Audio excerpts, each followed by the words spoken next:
नमस्कार मैत्रिणींनो, श्री स्वामी समर्थ. मी स्वातीज बेकिंग वर्ल्डमध्ये तुमचं मनपूर्वक स्वागत आहे.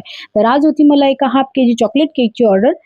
चला तर मग आजच्या केकला सुरुवात करूया. हाफ केजीसाठी आपल्याला 170 ग्रॅम प्रीमिक्स घ्यायचं आहे आणि कपाने मोजून घेतलं तर ते 1 कप घ्यायचं आहे.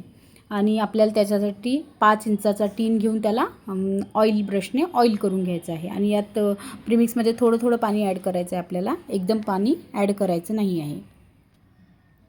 ची कन्सिस्टन्सी आपल्याला अशी मीडियम हवी आहे आणि त्यात आपल्याला 1 टेबलस्पून ऑइल टाकून घ्यायचे आहे. नॉर्मल जे आपण घरगुती तेल यूज करतो, फॉर्च्यून वगैरे, हे घ्यायचे आहेत.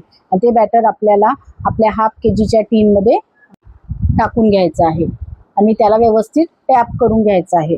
आणि नंतर मी इथे गॅसवर एकदम लो फ्लेमवर एक पातेलं गरम करायला ठेवलं आहे. 5 मिनिट. आपण OTG मध्ये जरी केक बेक केला तरी आपल्याला त्याला प्रीहीट करायचं असते आणि आपण पातेल्यात जरी केक बनवला तरी आपल्याला त्याला प्रीहीट करायचंच असते. तर आता मी इथे सर्वात लो फ्लेमवर इथे पातेलं गरम करायला ठेवलं आहे आणि त्यात एक स्टँड ठेवलेला आहे. आणि यात मी आता जे आपण बॅटर ओतलेला आपला टीन आहे तो मी यात ठेवलेला 30 मिनिटासाठी. 30 मिनिटात आपला केक एकदम परफेक्ट रेडी होणार आहे. तर चला तोपर्यंत आपण क्रीम किती घ्यायचं, कसं घ्यायचं ते बघूया. तर सर्वात आधी महत्त्वाची टिप्स म्हणजे आपल्याला क्रीम हे कधीही लिक्विड फॉर्ममध्ये पाहिजे. आणि आपल्याला आपण जर हाफ केजी केक बनवत आहे तर आपल्याला 1 कप असं क्रीम घ्यायचं आहे. आणि जर आपण 1 केजी केक बनवला तर आपल्याला 2 कप असं क्रीम घ्यायचं आहे. आणि जर आपल्या केकवर डिझाईन थोडी जास्त आहे तर आपल्याला थोडं जास्त पण क्रीम लागू शकते. तर आपण आपलं क्रीम बीट करून घेऊया. सर्वात आधी आपल्याला लो फ्लेमवर थोडं 2 मिनिटं बीट करायचं आहे. आणि मग थोडा थोडा करून स्पीड वाढवायचा आहे. आपल्याला आपलं क्रीम एकदम परफेक्ट बीट करून घ्यायचं आहे की जेणेकरून आपल्या केकला फिनिशिंग छान येईल. तर आपलं क्रीम इथे परफेक्ट बीट होत आहे. तर आता मी इथे यात हा चॉकलेट केक आहे ना, तर मी यामध्ये गनाश मिक्स करणार आहे. तर गनाशचा जर फुल व्हिडिओ तुम्हाला हवा असेल तर तुम्ही कमेंट्स करा, मी फुल व्हिडिओ शेअर करण्याचा नक्की प्रयत्न करेन. तर गनाश मिक्स होण्यासाठी आपण बीटर मशीन एकदा अजून फिरवून घेऊया. तर आता हे बघा, आपलं चॉकलेट गनाश एकदम क्रीममध्ये मिक्स झालेलं आहे. तर आता आपला केक स्पॉन्ज पण रेडी आहे. तर आपण आता त्याच्या लेअर करून घेऊया. तर हा आहे आपला हाफ केजीचा चॉकलेट स्पॉन्ज. तर याच्या आपल्या सुरीच्या सहाय्याने आपण 3 लेयर्स करून घेऊया. तर सर्वात आधी आपल्याला वरची जी साईड आहे ती अलगद चाकूने सर्व साईडने आपल्याला त्याला मार्क करायचं आहे आणि नंतर चाकू आत घालून पूर्ण लेअर काढून घ्यायची आहे. तर अशी आपली एक लेअर तयार आहे. आता आपण दुसरी लेअर तयार करून घेऊया. अशा आपल्या 3 लेअर तयार आहेत. तर आता आपण केकला सुरुवात करूया. तर आपण सर्वात आधी टर्न टेबलला थोडंसं क्रीम लावून घेऊया आणि जी मधली लेअर आहे ती आपण सर्वात खाली ठेवूया. आणि मी इथे पाण्यामध्ये थोडंसं चॉकलेटचं गनाश मिक्स केलेलं आहे जेणेकरून आपल्या स्पॉन्जला पण चॉकलेटचा म्हणजे फ्लेवर आला पाहिजे. आणि आपण त्यानंतर आपण जे चॉकलेट मिक्स केलेलं क्रीम आहे ते आपण इथे वर स्पॉन्जच्या वर टाकलेलं आहे. तर ते मी व्यवस्थित पसरून घेत आहे. आणि त्यावर आपल्याला जे आपलं गनाश आहे त्याची लेअर द्यायची आहे.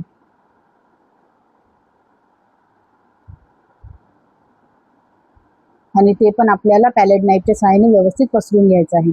त्याच्यानंतर आपल्याला त्यावर चोको चिप्स टाकून घ्यायचे आहेत. जर तुमच्याकडे चोको चिप्स नसेल तर तुम्ही जे डार्क कंपाऊंड आहे त्याचे पण तुकडे तुकडे करून त्यावर टाकू शकता. आणि त्यावर आपली जी सर्वात वरची लेअर आहे ती आपल्याला उलट्या साईडने ठेवायची आहे. आणि त्याला पण आपल्याला जे आपलं पाणी आहे त्याने सोप करून घ्यायचं आहे. आणि नंतर आपल्याला अजून एक क्रीमची लेअर द्यायची आहे.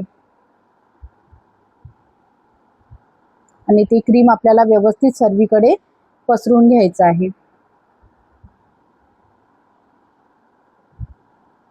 ज्या साईडने आपल्याला वाटते की इथे क्रीम कमी आहे तर त्या साईडने आपण क्रीम थोडं थोडं लावून घ्यायचं आहे. आणि त्यानंतर आपल्याला पुन्हा गनाशची एक लेअर द्यायची आहे आणि त्याला पूर्ण स्प्रेड करायचं आहे.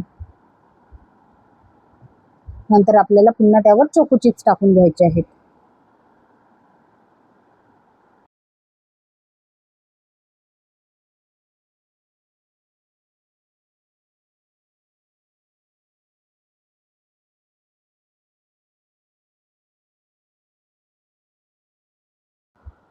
आणि जी आपली सर्वात खालच्या साईडची लेअर आहे ती आपल्याला वरच्या साईडने म्हणजे बटर पेपरच्या साईडने ठेवायची आणि बटर पेपर काढून टाकायचा आहे. आणि त्याला पण आपल्याला एकदा सोप करून घ्यायचं आहे.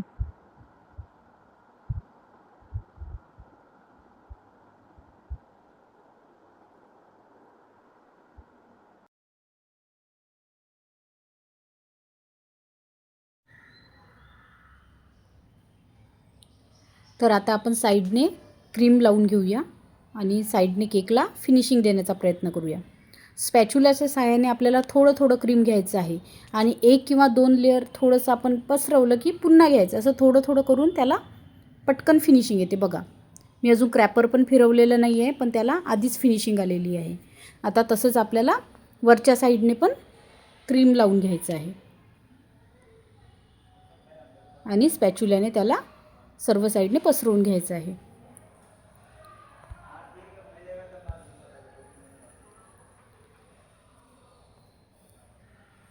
नंतर आपण क्रॅपर फिरवून घेऊया. क्रॅपर आपल्याला स्लिपिंग मोडमध्ये ठेवायचं आहे. जर आपण त्याला फक्त त्याचा कॉर्नर लावून घेतलं तर आपल्या केकचं क्रीम निघेल आणि आपला स्पॉन्ज जो आहे आतमधला तो दिसायला लागेल. जे पण एक्स्ट्रा क्रीम आहे ते आपल्याला काढून घ्यायचं आहे. स्लिपिंग मोडमध्ये जर आपण क्रॅपर ठेवलं तर आपल्या केकला छान फिनिशिंग येईल आणि आपलं जे क्रीम आहे एक्स्ट्रा ते पण निघणार नाही. जेवढं क्रीम आपल्याला काढायचं असेल तेवढंच निघेल. आता चॉकलेट केक म्हटलं तर त्यातून थोडा स्पॉन्ज दिसला तरी चालेल, कारण की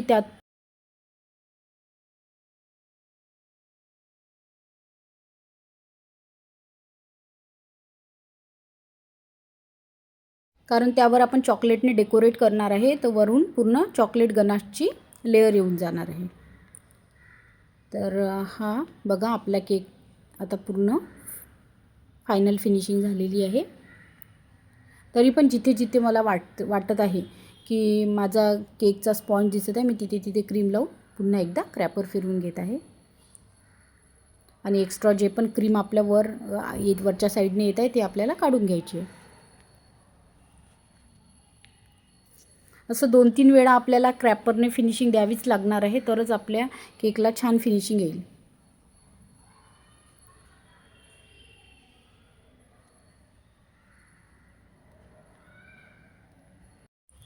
तर आता आपण याला बेसवर काढून घेऊया.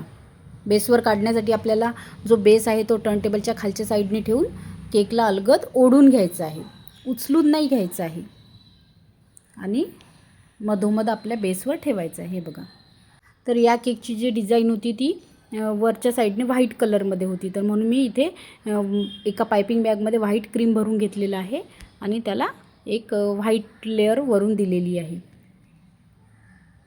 आता बघा, आपल्याला स्पॅच्युलाच्या मदतीने ते थोडं पसरून घ्यायचं आहे आणि त्याला फिनिशिंग द्यायची आहे. बघा, पटकनच फिनिशिंग आली आहे. जेव्हा आपण पायपिंग बॅगमध्ये भरून क्रीम फिनिशिंग देतो तेव्हा जास्त आपल्याला एफर्ट्स घेण्याची आवश्यकता नसते. मला कधी पण केकची ऑर्डर येते तेव्हा मी कस्टमरला काही डिझाईन पाठवते त्यांच्या केकच्या अकॉर्डिंग, आणि मग त्यातून ते जे सिलेक्ट करतात ती डिझाईन मी करण्याचा नक्की प्रयत्न करते.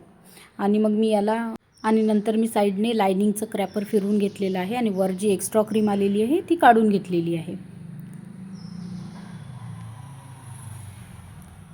तर आता आपला केक एकदम रेडी आहे. तर आता मी यावर गनाशची लेअर देत आहे. तर मी गनाश टाकून घेतलेला आहे आणि स्पॅच्युलाच्या मदतीने ते पूर्ण साईडने व्यवस्थित कव्हर करून घेत आहे. आणि स्पॅच्युला आपल्याला वरच्या साईडने एकदम हळूवार फिरवायचा आहे, जास्त दाबून फिरवायचा नाही आहे, नाहीतर मग आपलं त्या गनाशसोबत क्रीम पण निघून येईल. तर मला इथे साईडने थोड्या ड्रिपिंग हव्या होत्या, तर मी एका पायपिंग बॅगमध्ये थोडंसं गनाश भरून साईडने ड्रिपिंग देत आहे. अशा ड्रिपिंग तुम्ही जेलमध्ये थोडासा कलर मिक्स करून पण देऊ शकता, जे पण फ्लेवरचे केक असतात त्याला. आणि चॉकलेटचा केक असला तर आपण अशी ड्रिपिंग देतो. आता आपण यावर जी व्हिप क्रीमने डिझाईन आहे ती काढून घेऊया.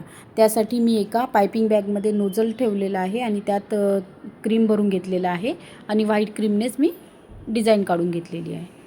तर आता साईडने पण मी थोडेसे व्हाईट चोको चिप्स लावून घेत आहे.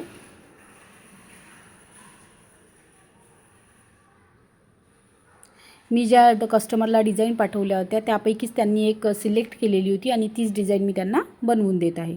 आता तर इथे मी पायपिंग बॅगमध्ये थोडं व्हाईट क्रीम भरून घेतलेलं आहे आणि त्याने हॅपी बर्थडे असं मॅसेज टाकून घेत आहे. आणि यावर मी थोडे चेरीने डेकोरेशन केलेलं आहे आणि साईडने मी घरीच चॉकलेट्स बनवलेले आहे आणि त्याचं पण डेकोरेशन मी इथे करून घेत आहे. साईडने पण मी त्याला चॉकलेट्स लावून घेत आहे. तर या केकची डिझाईन तुम्हाला कशी वाटली कमेंट्स करून नक्की सांगा. व्हिडिओ आवडला असेल तर लाईक करा, सबस्क्राईब करा, शेअर करा आणि भेटूया पुन्हा नवीन व्हिडिओमध्ये.